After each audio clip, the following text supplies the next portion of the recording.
नमस्कार दोस्तों, कैसे हैं आप? मैं हूं गौरव और ये है ट्रांसफॉर्मेशंस। अभी रिसेंटली जो अहमदाबाद में एक विमान हादसा हुआ और उसके अंदर इतने सारे लोगों की जान गई। और जिस तरीके से एक तरीके से ऐसा माना गया कि एक बहुत ही रेयर एक्सीडेंट है या एक रेयर इंसिडेंट है, क्योंकि अब तक जो बोइंग कंपनी बनाती है ड्रीम लर्नर नाम के जो एरोप्लेन्स बनाती हैं, उनके कहीं भी देश विदेश में कहीं भी एक्सीडेंट नहीं हुआ। तो ये भारत में जिस तरीके से हुआ तो ये एक रेयर एक्सीडेंट माना गया। बट जो रिसेंटली उसके बाद डीजीसी है, that's director general of civil aviation ने अपनी जांच बैठाई डिफरेंट डिफरेंट एयरपोर्ट्स पे और उनकी ग्राउंड रियलिटीज़ को समझने की कोशिश करी। 19 जून से इस तरीके से उन्होंने रिपोर्ट्स बनानी स्टार्ट करी और काफ़ी सारे एयरपोर्ट्स का, भले वो इंदिरा गांधी एयरपोर्ट हो या छत्रपति शिवाजी एयरपोर्ट हो, हर तरीके के रिपोर्ट्स जाके एयरपोर्ट्स पर उन्होंने डिटेल्स बनाई। और किस तरीके की डिटेल्स सामने आई, इसको देख के तो आज भारत का कोई भी इंसान या भारत का कोई भी सिटीजन 400 बार सोचेगा अपनी नेक्स्ट एयरप्लेन की टिकट कराने के लिए या देश या इंटरनेशनल ट्रैवल करने के लिए। जिस तरीके की रिपोर्ट सामने आई कि एक विमान उड़ने वाला था, एक विमान नेशनल ट्रैवल करने के लिए, उसका टायर ही घिसे हुए थे।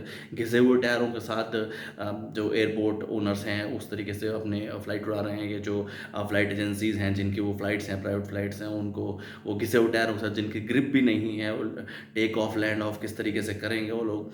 और इस तरीके के देखा गया कि पिछले 2-3 साल में जितनी सारी फ़्लाइट्स में टेक्निकल इश्यूज़ आए, उनको टेक्निकल इश्यूज़ को नॉर्मली सॉर्ट आउट करके उनको फिर उड़ाया जा रहा है। प्रॉपर उनकी सर्विसेज या एएमसीज़ उनकी प्रॉपरली नहीं कराई जा रही हैं, जैसे कि किसी और बड़े हादसे का इंतज़ार कर रहे हैं या आम जनमानस की समस्याओं के या आम जनमानस की ज़िंदगी कोई वो ही नहीं है।